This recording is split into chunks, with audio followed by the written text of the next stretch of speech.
We have a few questions from our viewers.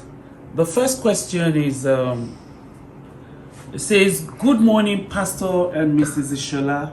Please, can I ask my ex to help me financially? I'm in need of money and I know she can be of assistance." That's the first question. So, can I ask my ex? Yeah. I'm in need of money. Can I ask my ex to help me financially? I am in need of money and I know she can be of assistance. So this is a man asking if he can ask his ex for financial assistance. I think I would like us to come in this way, that this should not be encouraged. There are other people you could get to ask for money. It will be like one taking advantage of such a whole relationship. And what we're talking about here is that relating that we need to set boundary with our ex. And one of the highest boundary that need to be set is money issue. Because money is very strong, money is powerful. It has a way of bringing people together.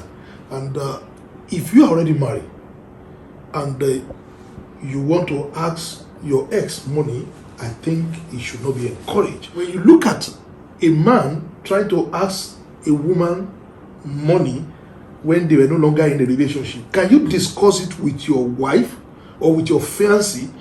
Because anything you cannot talk with your wife or fiancé before taking the step, that shows that something might go wrong.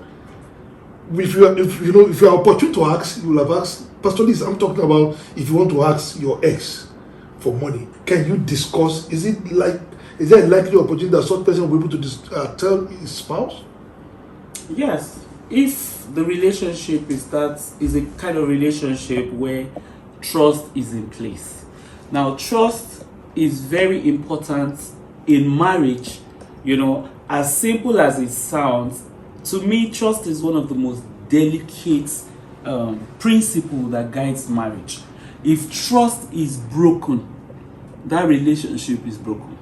That's me.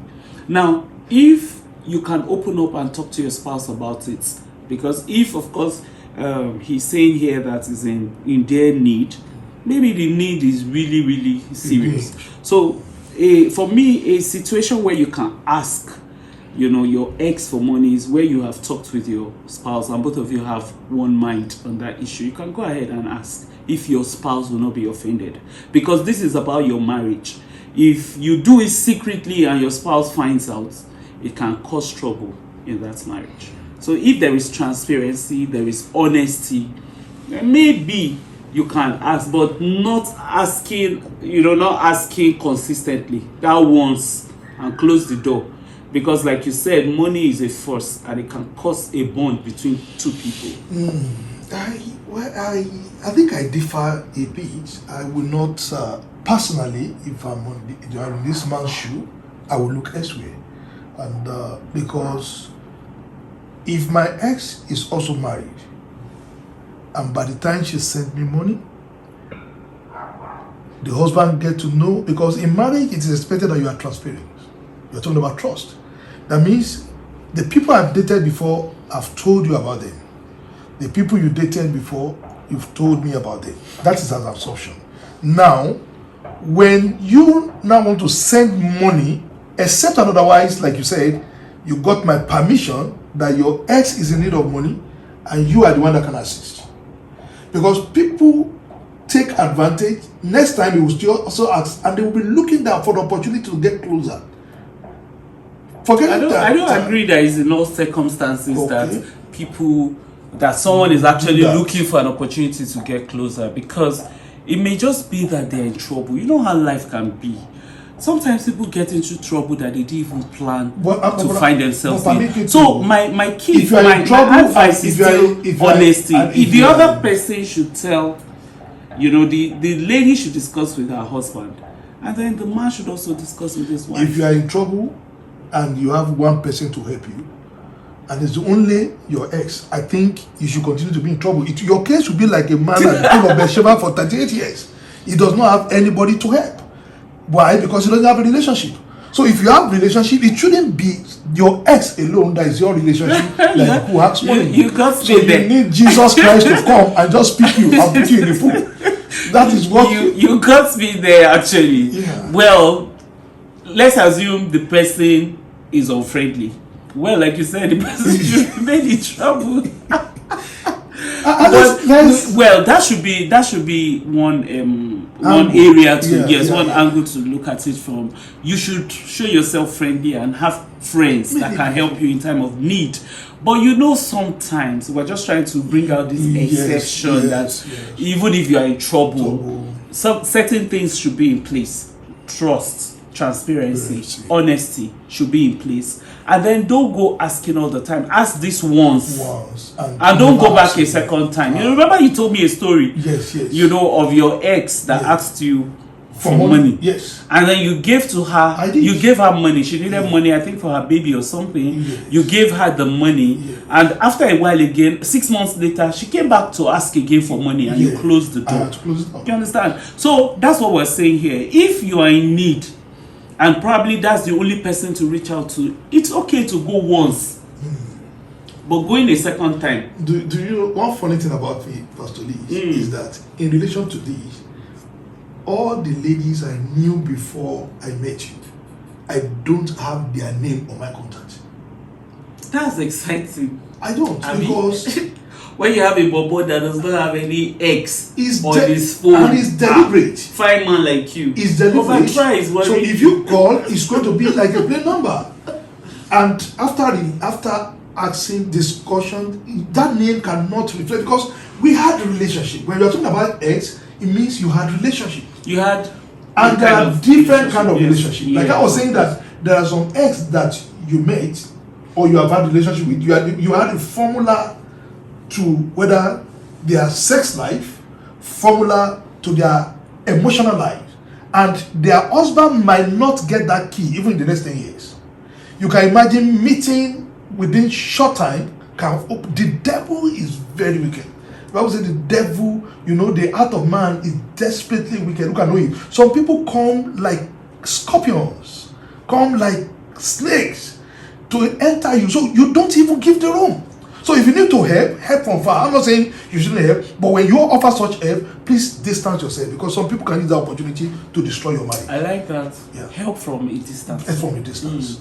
And also, the Bible says that marriage is honorable, the bed undefiled. So anything that will bring defilement into your marriage, just run away from it. Yeah. Anything. So, do we have the second yes. question? Now the second question. The person said, I am a pastor with a Pentecostal church in Enugu. Welcome, pastor. I was invited by my ex, who is also a pastor with the husband in Port Harcourt. Wow. I was told that I will be staying in their house. So this person is asking for advice. Said, please advise. Let me take it again. Yeah. I'm a pastor with Pentecostal church in Enugu, with a Pentecostal church in Enugu. Okay. I was invited by my ex, who is also a pastor with the husband in Port Harcourt. I was told that I'll be staying in their house. Please advise. From the look of this question, this person is already scared. Wow. Well, that's what I think. I may not be correct though, but this person is already having a double mind as regards going to the house. Because if you are sure, you won't be asking. If you're sure that this your ex is a clean slate, you will just pack your things and go there. But since you are asking, you're already having a double mind, and the Bible says a double-minded man is unstable in all this way. So let's hear from preacher man. No, Pastor Lee, I've just seen this, and ethically, a pastor, that means the host inviting a guest, you have to make a proper arrangement for your guest. Supposing they are broke, they can't afford it. When you want to have a program, there are pastors that you can invite in Port Harcourt. So if you are inviting a guest from Enugu, you have to have said, Bible says when you want to build your house, you have to get the cost. So for you to invite somebody from Enugu shows that you are ready to host the person. So if you're not bringing the person to your house, the only avenue you can bring the person, your guest to your house when you are a pastor is that after administration, the person that come to your house, they just greet you, pray with you, and go, not to come and reside your house. For that purpose, that means there's something fishy. And something can easily trigger such a whole emotional relationship or affair. I think this should not be encouraged. Pastor, you are listening to me right now on the Reality Talk in Marriage. I don't think you should stay in the house. I don't think so. Let them get you an hotel. If they cannot, they can get one of the church members for you to stay with, because you've already made it clear that there was a relationship. She was your ex, and for you to stay in the house, some certain things can trigger, and it's not good for us to open old memories when it comes to relationship. Thank you, Pastor. Pastor Liz, that's my advice. I appreciate your advice, and I hope the pastor takes it. So, Pastor, take note of what Preacher Man has said. There is no need staying in that house. It can trigger emotions. It can trigger old feelings. It can light up old flames. We are born again. So please, your spirit man is the one that is born again, living in the body which is the flesh. So your flesh can still speak. That's why we say we die daily to our flesh. Yes. So we shouldn't encourage the flesh. And don't forget, the flesh doesn't get body again. The flesh is not body again. It doesn't get body again. Yes. I think that will be all. These are all the questions for today. We have. Yes. Okay. On this note, we would like to leave with the viewers that when it comes to your ex, you just need to set a boundary in order not to allow the old wound, you can call it old wound, to resurface. You can also allow the old fire to start catching. We need to be very careful so that in order not to allow something affect the home that you treasure, except you do not treasure your home.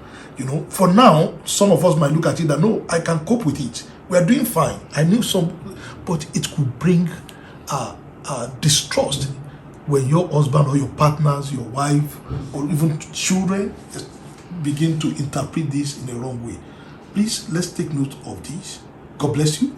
Thanks for watching our video. Please like the video, share with your friends, subscribe. Go to Happy Home on Facebook, Happy Home tablet. Please like it and send in your questions. We'll be there for you to answer. God bless you. Pastor Liz. Thank you. Send in your questions to our email that you see on the screen, happyhometablets@gmail.com. Thank you and goodbye.